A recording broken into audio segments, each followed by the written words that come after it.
The transport ship moved through space toward the huge floating station. Katie Morrison pressed her face against the window and watched the building grow bigger and bigger. Her heart beat fast with excitement and fear mixed together. This was really happening. She was going to study at Galactic Academy with aliens from all over the galaxy. Katie was 17 years old and from a small town in Colorado. She had always loved science and dreamed of meeting aliens ever since Earth joined the galactic community 5 years ago. When the acceptance letter came, her parents cried happy tears. Out of millions of human students who applied, only 12 got chosen. Katie was one of them. She touched the small device behind her ear. The translator implant felt strange and cold against her skin. The doctor said it would let her understand any alien language instantly. Katie hoped it worked properly because she did not want to accidentally insult someone on her first day. The ship docked with a loud clang that made Katie jump. She grabbed her 2 bags and joined the line of passengers heading to the exit.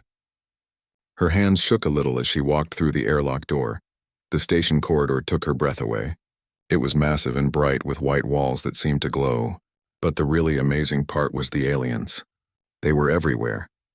A group of tall blue creatures with skin like dolphins walked past her.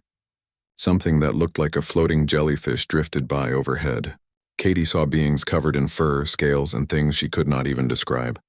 Some had 2 legs like humans. Others had 4 or 6 or none at all. One creature seemed to be made entirely of rocks held together by some invisible force.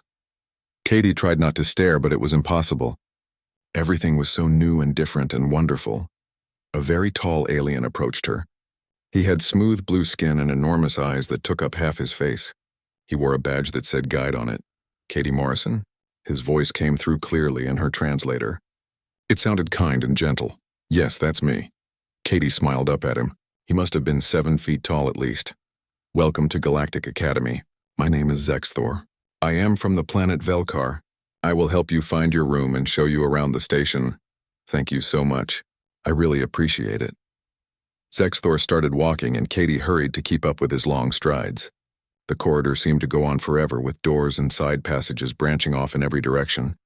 Your room is in Section 7, Zexthor explained. We put students from similar gravity worlds together. It makes everyone more comfortable. Similar gravity? Katie asked. Yes. Your planet Earth has what we call moderate gravity. Not too heavy, not too light. You will share your section with students from worlds that have similar conditions. They passed through a large open area filled with alien students. Katie noticed that many of them turned to look at her. Some pointed and whispered to their friends. Others just stared with expressions she could not read on their strange faces. Why are they looking at me like that? Katie whispered to Zexthor. The tall alien shifted uncomfortably. Many species here have not met humans before. Your kind is very new to the galactic community. Some students are just curious, and the others. Katie could tell he was not saying everything. Zexthor stopped walking and looked down at her with his big eyes. I should be honest with you, Katie. Many species consider Earth to be what we call a death world. A death world? What does that mean? It means your planet is extremely dangerous compared to most worlds that have intelligent life. The conditions there would kill most of the students at this academy. Katie frowned. Earth seemed perfectly normal to her. Sure, there were storms and hot summers and cold winters, but that was just regular weather. I don't understand. What's so dangerous about Earth? Zexthor began counting on his long fingers. Your gravity is almost twice as strong as what most species are comfortable with. Your air has very high levels of oxygen, which is quite reactive and dangerous. Your weather includes lightning storms, hurricanes, tornadoes, and temperature changes that would be fatal to many beings. Your sun produces intense radiation, and that is before we discuss your predators, your diseases, and your poisonous plants and animals. Katie had never thought about Earth that way before. She knew other planets were different, but she assumed that was just normal variation. She did not realize her home world was considered a nightmare place by alien standards.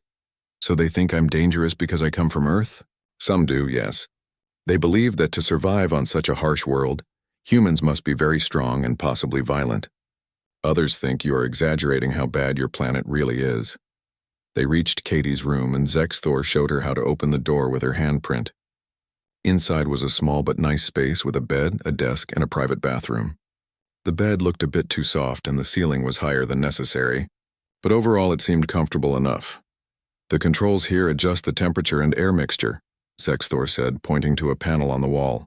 If anything feels wrong, just change the settings. The cafeteria is on level 3 and serves food for all biology types. Your schedule will appear on your desk screen in the morning. Do you have any questions? Katie had about 1,000,000 questions, but she was too tired to ask them all. No, I think I'm okay for now. Thank you for your help, Zexthor. You are welcome. Try to rest. Tomorrow will be a big day. The tall alien left and the door slid shut behind him. Katie sat on the edge of the bed and looked around her new room. It felt strange to be so far from home, surrounded by beings who thought her planet was a horror show and who might be afraid of her just for being human. She pulled out her tablet and sent a quick message to her parents, letting them know she arrived safely. Then she changed into her sleep clothes and lay down on the too soft bed.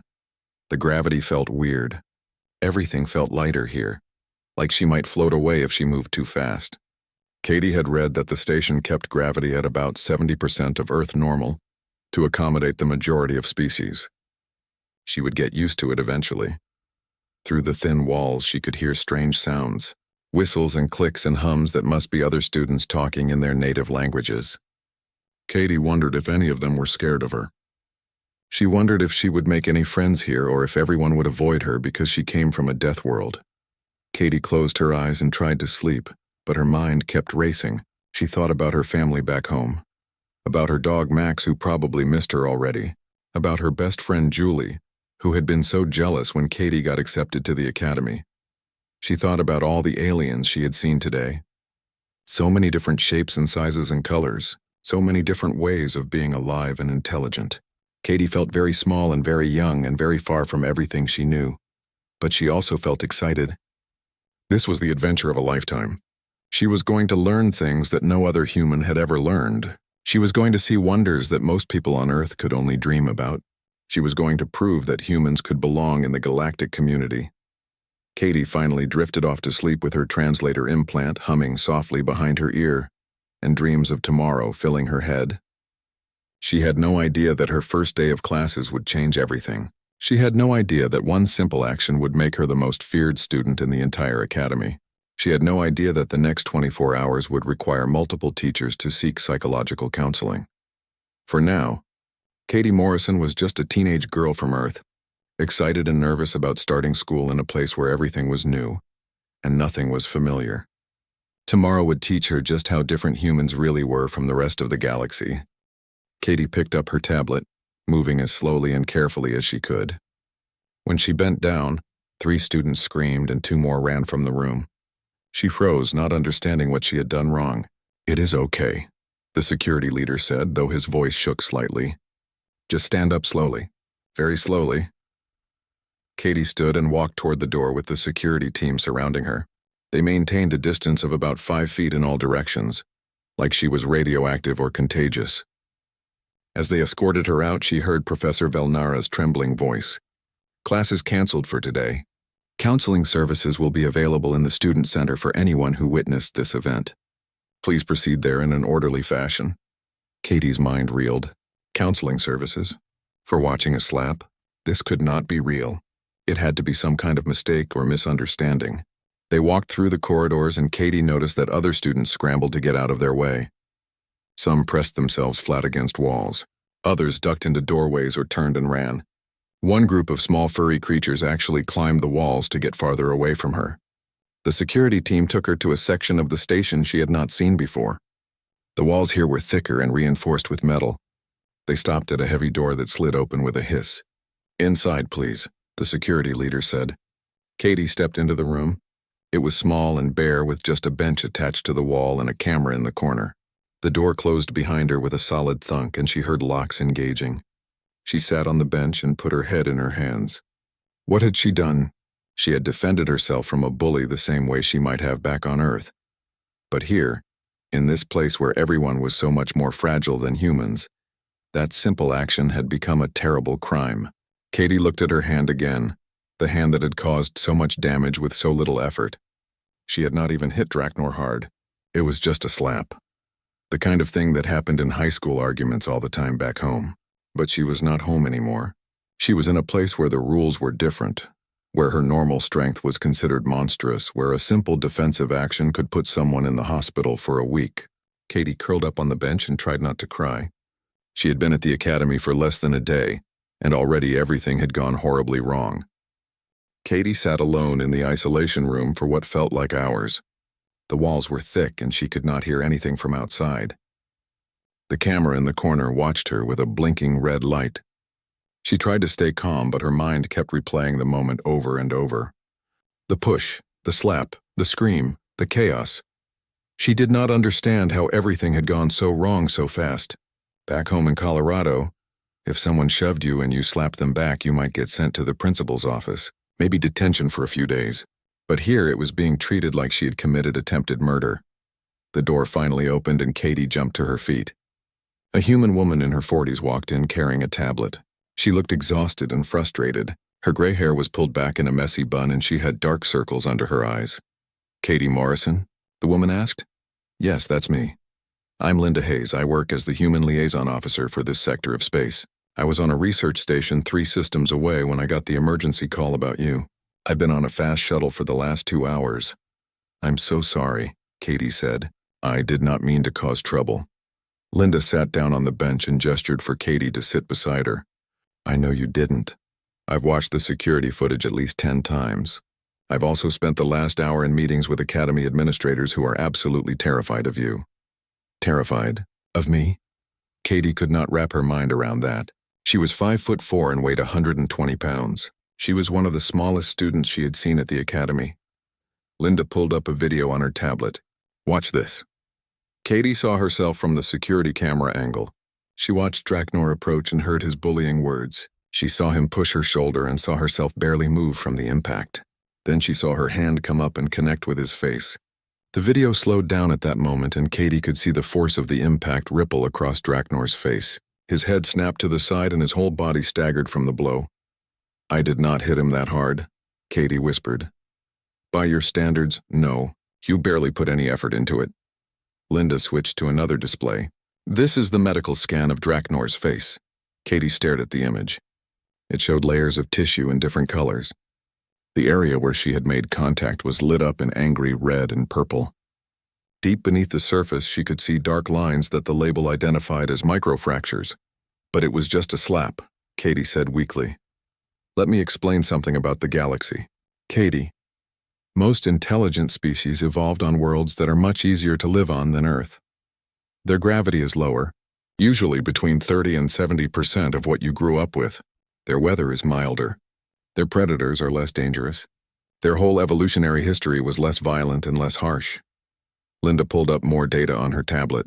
"This affects everything about their biology. Their bones are lighter and less dense than yours. Their muscles are weaker. Their skin is thinner. Their pain tolerance is much lower because they never needed to develop the ability to push through serious injury." She continued. "Krovan are actually one of the tougher species. They come from a world that's about 80% Earth gravity, which is high by galactic standards. That's why they're so large and why they have that armored skin. In most situations, they're the strong ones. They're used to being able to physically dominate other species without much effort. So when he pushed me," Katie was starting to understand. "He used what for him was significant force. He was trying to hurt you or at least intimidate you. But your body is built to carry your own weight against Earth's pull every single second of every single day. Your bones are dense and strong.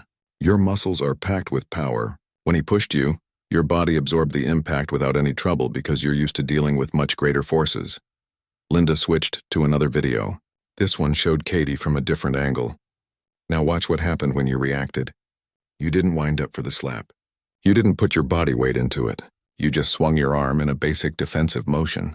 But that arm is powered by muscles that evolved to function in one full Earth gravity. When you hit Draknor, you were using roughly 3 times the force his body can safely handle." Katie felt sick. "Is he going to be okay? Physically?" "Yes. The medical team says he'll make a full recovery in about a week. But Katie, you need to understand how serious this is for everyone involved. Draknor is claiming severe psychological trauma. He's never been hurt like that before in his entire life. His species doesn't experience that level of pain in normal circumstances." "What about the other students?" Katie asked. Linda's expression grew even more grim. 23 students have requested counseling. 15 have filed formal complaints about feeling unsafe.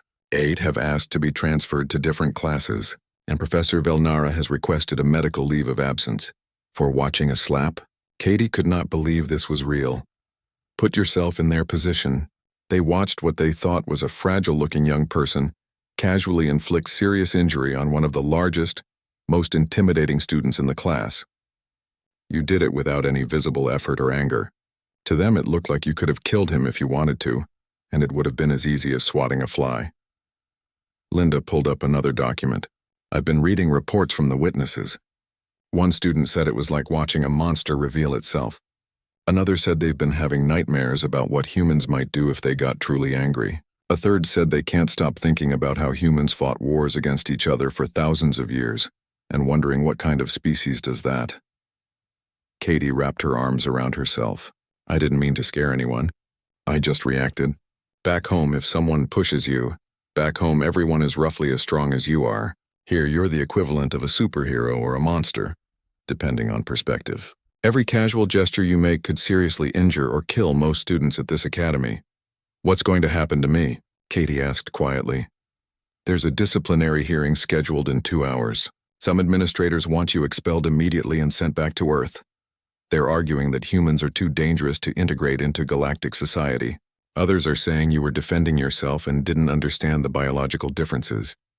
The fact that Draknor started the confrontation is helping your case. Can I stay? Linda looked at her with sympathy. I'm going to fight for you, Katie. I believe humans deserve a place in the galaxy and that we can learn to coexist with other species. But I need you to understand something. If you stay, your life here will never be normal. Everyone will be afraid of you. You'll have to be incredibly careful about every single physical interaction. No casual touches, no quick movements, absolutely no physical self-defense ever again. How am I supposed to protect myself if someone attacks me? Katie asked. Words, authority figures. Running away if necessary. Anything except physical contact. Linda stood up. I need to go prepare for the hearing. Is there anything you want me to tell them? Katie thought about it for a moment. Tell them I'm sorry. Tell them I didn't understand and I want to learn. Tell them I'll do whatever it takes to stay. Linda nodded and left the room. The door locked behind her again and Katie was alone once more. She thought about home, about her parents and her dog and her best friend. She thought about how excited she had been to come here, to learn and explore and be part of something bigger. She thought about how that excitement had turned to horror in the space of a few seconds. Katie looked at her hands, these hands that could throw a soccer ball or climb a tree or hug her mom. These same hands were considered deadly weapons here. Her whole body, the body she had lived in her entire life without thinking about it, was seen as a threat. She remembered something her dad had told her before she left Earth. He said that being different was hard but also valuable. He said the world needed people who could see things from new perspectives and bridge gaps between different groups. Katie had thought he was talking about being young or female or American. She never imagined he might be talking about being human. A tone sounded and a voice came through a speaker in the ceiling. Katie Morrison, your hearing will begin in 10 minutes. Security will escort you to the chamber. Please remain calm and follow all instructions exactly. Katie stood up and straightened her uniform. The red triangle marking her as a Deathworld species seemed to glow brighter than before. Or maybe that was just her imagination. The door opened and the same security team from before entered. They looked nervous and kept their distance. One of them had his hand on his weapon. Please come with us, Miss Morrison. Walk slowly and keep your hands visible at all times. Katie followed them through the corridors. Word had spread fast about what happened. Students lined the walls watching her pass with wide, frightened eyes. Some held up devices to record video. Others whispered to each other. A few were crying. They entered a large chamber with high ceilings and seats arranged in a semicircle. 7 beings sat in elevated positions, looking down at a small table in the center of the room. These must be the administrators who would decide her fate. Katie recognized some of the species. One looked like Zexthor's people. Another was covered in golden feathers. A third seemed to be made of crystal that reflected light in rainbow patterns. All of them watched her with expressions that ranged from curiosity to outright fear. Linda Hayes was already there, standing near the table. She gave Katie an encouraging nod. A very old-looking being in the center seat spoke. His voice came through the translator as dry and formal. Katie Morrison, you have been brought before this board to answer for the violent assault of a fellow student. This is one of the most serious offenses in the history of Galactic Academy. How do you plead? Katie's voice shook, but she kept it as steady as she could. I'm sorry for hurting Draknor. I didn't understand how different we are.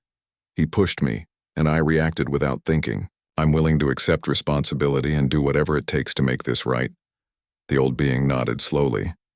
We will now review the evidence and hear arguments from both sides. This hearing will determine not only your future at this academy, but potentially the future of human participation in galactic education. The decision we make today may affect your entire species for generations to come.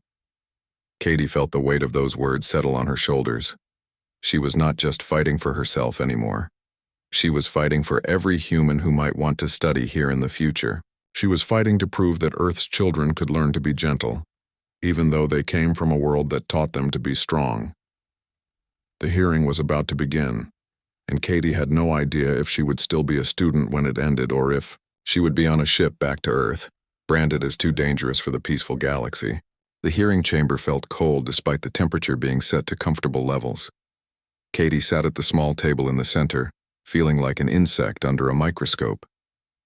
The 7 board members loomed above her on their elevated platform.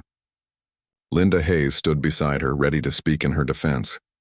The old being in the center, who Linda had whispered was named Chairman Courtval, gestured with one thin appendage. We will begin by reviewing the security footage.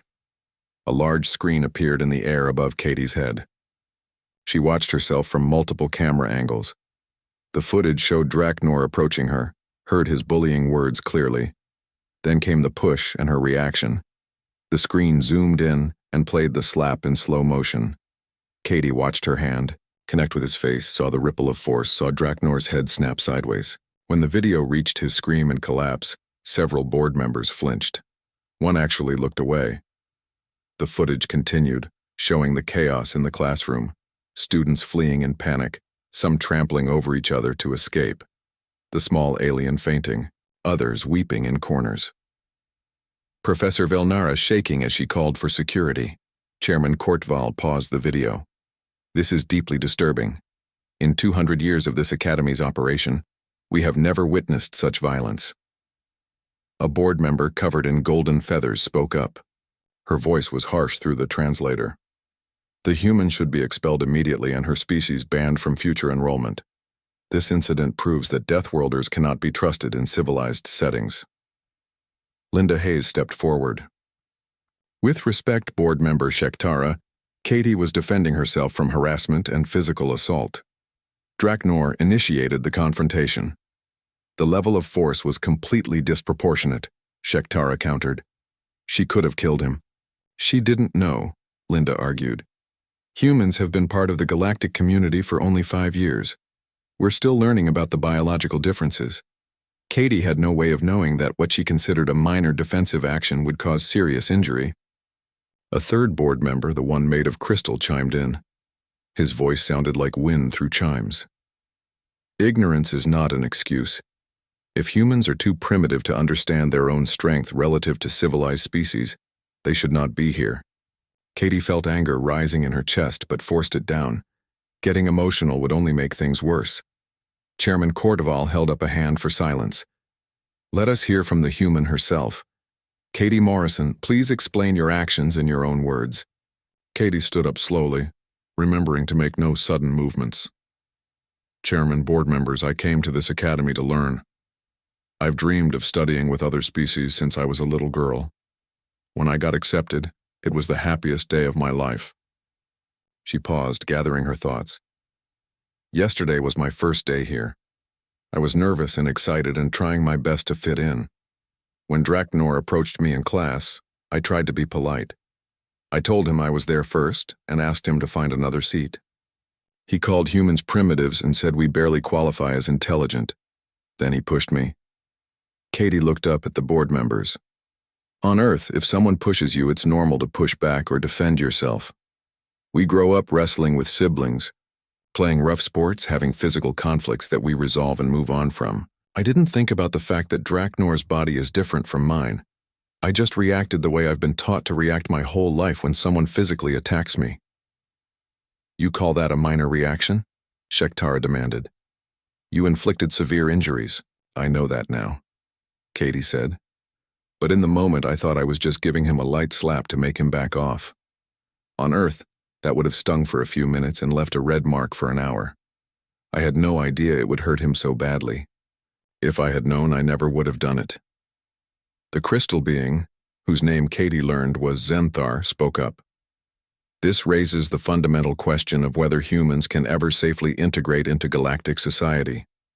Your species evolved under brutal conditions. You are built for violence and hardship.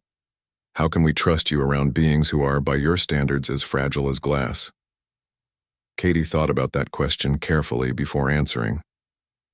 You're right that Earth is harsh compared to other worlds. We evolved to survive storms and predators and diseases that would terrify most species here.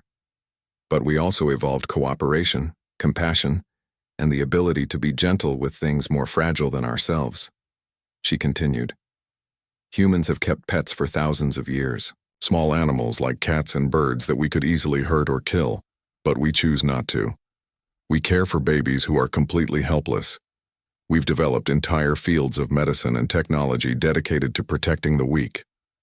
We know how to be gentle. We just need to learn that here. Everyone requires the same gentleness we would give to an infant or a small animal back home.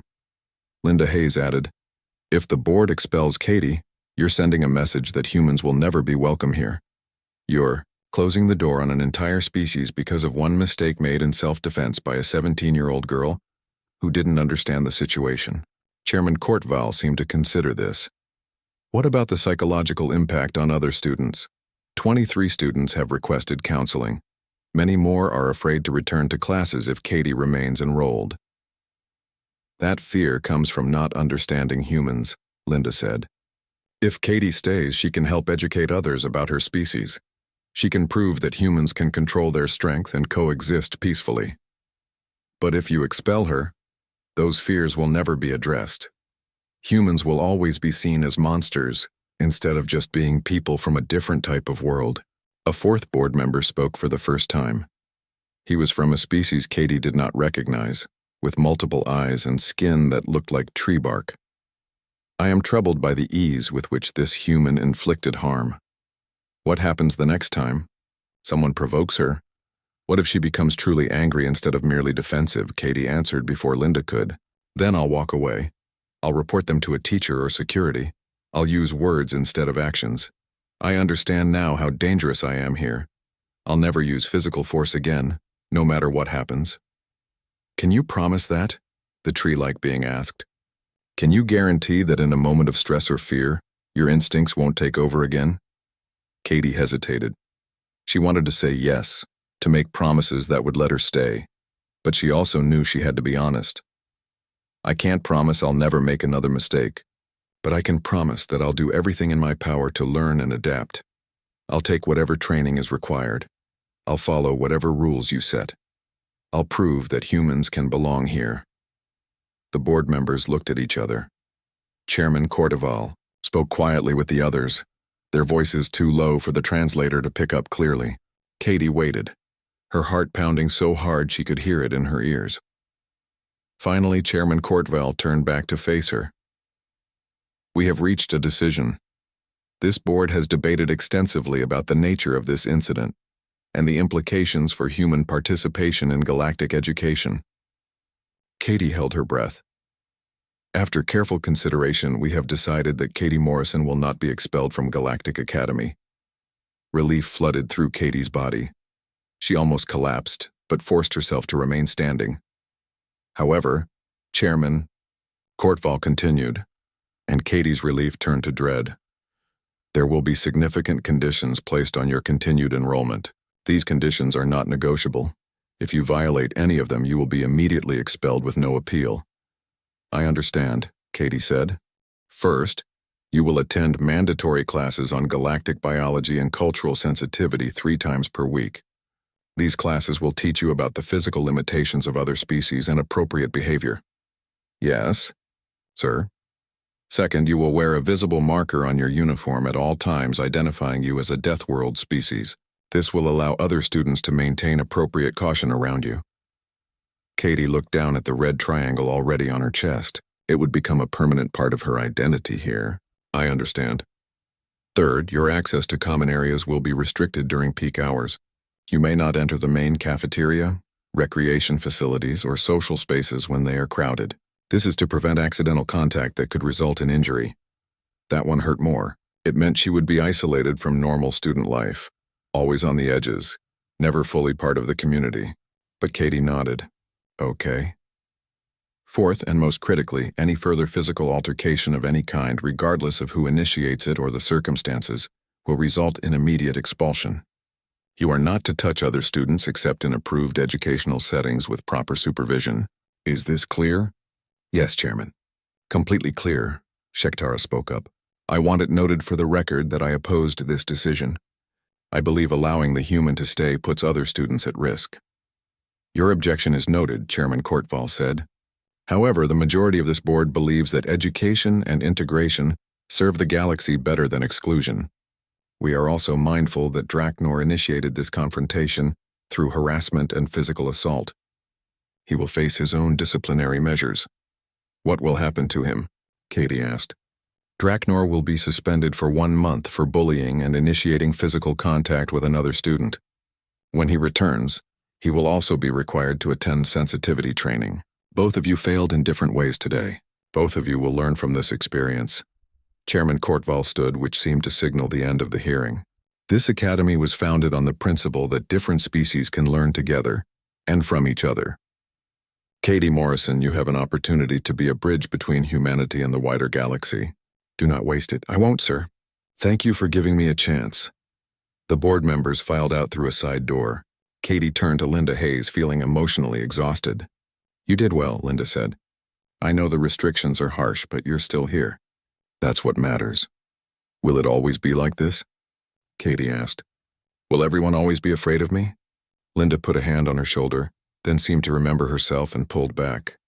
Even she was being careful now. I won't lie to you. It's going to be hard. People will avoid you. Some will hate you just for existing. But Katie, you have a chance to change minds. Every day you're here being careful and kind and proving you can control your strength. You're showing them that humans deserve a place in the galaxy. They walked out of the chamber together. In the corridor outside, Katie saw a group of students quickly scatter as she approached. One of them was crying. Another was recording her on a device. Katie adjusted the red triangle on her chest and straightened her shoulders. This was her life now. She was the scary human, the dangerous Deathworlder, the one everyone feared. But she was also still a student, still a learner, still someone who dreamed of stars and understanding and connection. She had survived her first day at Galactic Academy. Barely. Now she had to figure out how to survive the rest. The next few weeks were the hardest of Katie's life. She moved through the academy like a ghost, marked by her red triangle, avoided by nearly everyone. Students would see her coming and cross to the other side of the corridor. If she entered a room, people would find reasons to leave. Even professors seemed nervous around her, never calling on her in class unless absolutely necessary. Katie attended her mandatory biology and sensitivity classes 3 times a week. The instructor was a patient Velkari named Trenvor, who specialized in interspecies relations. He taught her things she had never imagined needing to know. When you gesture with your hands, keep your movements slow and below shoulder height, Trenvor explained. Quick hand movements can trigger fear responses in many species. They interpret it as an attack preparation. Katie practiced moving in slow motion, controlling every gesture, making herself smaller and less threatening. Never approach someone from behind, Trenvor continued. Always make sure they see you coming. Many species have evolved to be prey animals, and sudden appearances cause panic. Katie learned to clear her throat or make soft sounds when entering a room, announcing her presence gently so no one would be startled. Be extremely careful with your facial expressions. Showing teeth, even in a smile, reads as aggression to many species. Your human smile looks like a threat display to them. Katie practiced smiling with her lips closed, keeping her teeth hidden. It felt unnatural and forced, but she did it anyway. The hardest lesson came when Trenvor showed her videos of human behavior from an alien perspective. Simple things like running, jumping, or playing sports looked violent and terrifying when viewed through the lens of species whose bodies could not handle such impacts. This is why they fear you, Trenvor said gently. What you consider normal physical activity looks like combat to them. You must understand that gap if you want to bridge it. Katie's restricted schedule meant she ate meals alone in the cafeteria during off-peak hours. She would sit at a table by herself, eating bland food while the empty room echoed around her. Sometimes cleaning staff would be there, and they would work on the opposite side of the room from wherever she sat. She tried to study in her room as much as possible, but isolation was making her depressed. Katie would call home once a week and talk to her parents, always putting on a brave face, never telling them how lonely she really was. "How are your classes, sweetheart?" her mom would ask. "They're great, Mom, learning so much. Have you made any friends?" Katie would lie. "Yeah, a few. Everyone's really nice." After the calls, she would lie in bed and cry quietly, missing Earth so much it physically hurt. But slowly, very slowly, things began to change. It started 3 weeks after the incident. Katie was in the library during restricted hours studying in a corner far from anyone else. She heard a soft clicking sound and looked up to see one of the insect students from her xenobiology class. His name badge identified him as Clictor, a Thoraxian. He approached cautiously, stopping about 10 feet away. "Excuse me, Katie Morrison." Katie set down her tablet carefully, making sure her movements were slow and visible. "Yes? I have a question about the assignment on evolutionary adaptation. I saw your notes during class before the incident. They were very detailed. Could you help me understand the concept better?" Katie felt hope flare in her chest. "Of course. I'd be happy to help." They spent an hour working through the assignment together, with Clictor maintaining his careful distance, but slowly relaxing as Katie demonstrated patient, gentle behavior. When they finished, the insect student clicked his mandibles in what Katie had learned was their version of a smile. "Thank you. You explained it better than the professor. You are not what I expected." "What did you expect?" Katie asked. "Something violent and angry, but you seemed kind." After Clictor left, Katie felt lighter than she had in weeks. One person had taken a chance on her. One person had looked past the fear to see her as a fellow student instead of a monster. 2 days later, a Velkari named Lynn approached her in the corridor. "Katie Morrison? I'm Lynn. I wanted to apologize for running away during the incident. I was scared, but I've been thinking about it and I realized you were just defending yourself." "Thank you," Katie said, touched by the gesture. "That means a lot to me." "I'm curious about humans," Lynn continued. "Would you be willing to tell me about Earth sometime? I've been reading about your planet and it sounds fascinating in a terrifying way." They met in the library the next evening, and Katie told stories about Earth.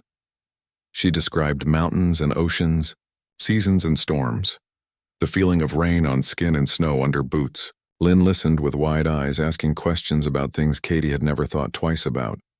"You have creatures called mosquitoes that drink blood and can carry deadly diseases," Lynn asked in horror. "Yeah, they're annoying but pretty common. And you just go outside anyway, even though they're there?" Katie laughed. "We use bug spray. Or we just deal with it. They're tiny. Katie, I've seen images. They're the size of my torso relative to my species proportions. That's not tiny. That's a nightmare creature."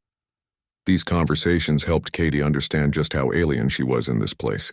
But they also helped her connect with other beings who were willing to look past their fear. More students began to cautiously interact with her. Never many at once and always maintaining distance, but slowly Katie was building something like friendships. Her biggest surprise came 2 months after the incident. Katie was leaving her biology class when she saw a familiar large figure waiting in the hallway. Draknor stood there looking uncomfortable, his facial injury completely healed. Katie froze, prepared to turn and walk away if necessary. But Draknor raised one of his hands in a peaceful gesture. "Katie Morrison, may I speak with you?" "Okay," Katie said cautiously. "I came to apologize." The large Krovan looked down at his feet. "I was a bully. I thought I could intimidate you because humans are small and your species is new. I learned a very painful lesson about judging others by their appearance."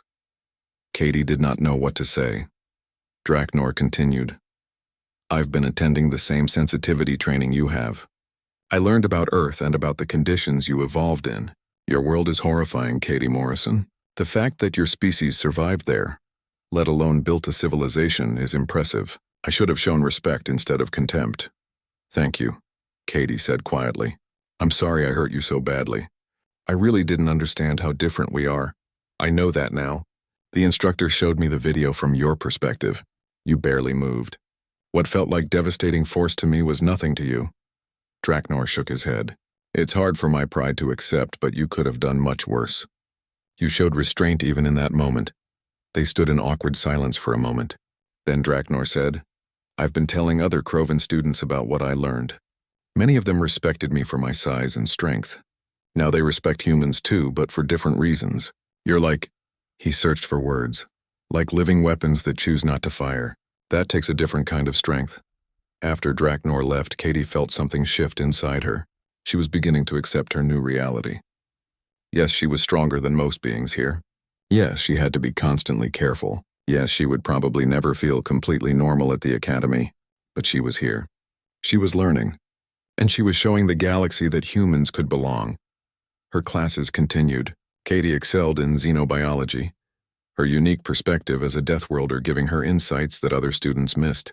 She began to cautiously contribute to class discussions, always careful with her words, always monitoring reactions. Professor Velnara eventually returned from her leave. On the first day back, she approached Katie after class. Miss Morrison, I owe you an apology. I reacted out of fear and abandoned my responsibility as an educator. I should have done better. It's okay, Professor. I scared you. I scared everyone. Fear is not an excuse for poor behavior. Velnara's expression was kind. I've been reviewing your work. Your insights are valuable. Please don't hold back in class out of fear of frightening others. We need your perspective, even if it sometimes makes us uncomfortable. By the end of her first semester, Katie had settled into a routine. She still ate meals alone during off-peak hours. She still wore the red triangle that marked her as different. She still saw fear in some students' eyes when she passed. But she also had a small group of friends who met with her regularly to study. She had professors who valued her contributions. She had proven that she could control her strength and live peacefully among beings more fragile than herself. One evening, Katie stood in the observation deck looking out at the stars. Earth was somewhere out there, impossibly far away. She thought about home, about the life she had left behind. Part of her still wished things had been easier, that she could have fit in without all the fear and isolation and struggle. But another part of her was proud. She had faced something incredibly difficult and she had not given up. She had learned to be gentle in ways she never imagined needing. She had built bridges between her species and others. She had proven that Deathworlders could have a place in civilized society. Katie Morrison, she turned to see Zexthor, her original guide, approaching carefully. Hello, Zexthor. I wanted to tell you something. When I first met you, I was nervous about guiding a human. I had read reports about your planet and I feared you might be dangerous or unstable. And now? Katie asked. Now I am honored to have met you. You've taught this academy more in one semester than many students teach in 4 years. You've shown us that strength comes in many forms and that the greatest power is choosing restraint when you could choose force. Zexthor handed her a data pad. These are requests from other students asking for your help with various subjects. They're no longer afraid. They're curious and they want to learn from you. Katie looked at the list of names, feeling tears well up in her eyes. 23 students had requested counseling after watching her slap Draknor. Now 23 different students were asking to study with her, work with her, learn from her. Thank you for telling me, she said softly. After Zexthor left, Katie looked back at the stars. She thought about the title she had been given, the scary human who had traumatized teachers and students alike. She thought about how that title had slowly transformed into something different. Now she was Katie Morrison, the human who learned to be gentle, the Deathworlder who chose peace, the bridge between Earth and the stars. She still had years of study ahead of her. She would still face prejudice and fear. She would still have to be constantly vigilant about her every movement and action. But she was here, and she was making a difference, and slowly but surely she was changing minds about what it meant to come from a Deathworld. Katie touched the red triangle on her chest. Once it had felt like a mark of shame. Now it was a reminder of how far she had come and how much farther she could go. The galaxy was vast and full of wonders, and Katie Morrison, daughter of Earth, had earned her place among the stars, not through strength or violence, but through patience, compassion, and the determination to prove that even beings from the harshest worlds could choose kindness. She would continue to learn. She would continue to grow. And one day, perhaps, the red triangle would not signify danger, but simply difference. A marker of diversity rather than a warning label.